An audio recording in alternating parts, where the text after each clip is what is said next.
बिहार की सियासत में एक बार फिर बवाल मचा हुआ है। विधानसभा चुनाव नजदीक है, लेकिन महागठबंधन के अंदर सीटों को लेकर ऐसा घमासान छिड़ा है कि अब मामला जनता के सामने खुलकर आ गया है। जो गठबंधन कभी एनडीए को चुनौती देने के लिए बना था, वही अब अपनी ही कुर्सी के लिए आपस में भिड़ गया है। पहले तो सीट बंटवारे की बात को लेकर अंदर खाने खींचतान चल रही थी, लेकिन अब तो सीधा मैदान में आरजेडी और कांग्रेस दोनों आमने सामने आ गए हैं।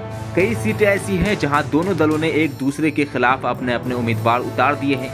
दरअसल शुक्रवार को पहले चरण का नामांकन खत्म हुआ, जबकि नाम वापस लेने की आखिरी तारीख 20 अक्टूबर है। अब सबकी निगाहें इस बात पर टिकी है कि क्या तब तक ये झगड़ा सुलझेगा या चुनाव से पहले ही गठबंधन की नाव डूब जाएगी।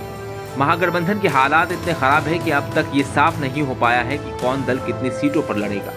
बस कांग्रेस ने 48 सीटों पर अपने उम्मीदवारों का ऐलान कर दिया है। बाकी आरजेडी, वीआईपी और वाम दलों की तरफ से कोई साफ तस्वीर नहीं आई है।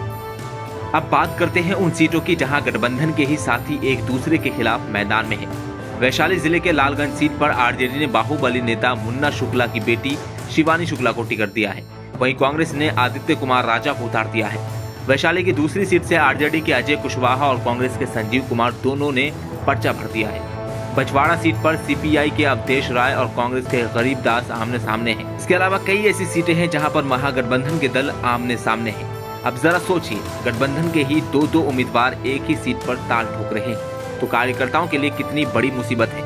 किसके लिए प्रचार करें, किसका झंडा उठाएं?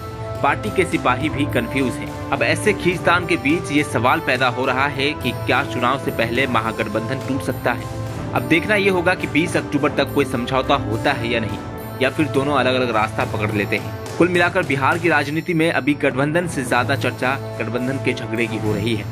बिहार में इस वक्त सियासी पारा चढ़ा हुआ है और महागठबंधन के अंदरूनी झगड़े ने मुकाबले को और ज्यादा दिलचस्प बना दिया है। अब आगे क्या होगा, साथ रहेंगे या बिखर जाएंगे, ये आने वाले कुछ दिनों में साफ हो जाएगा।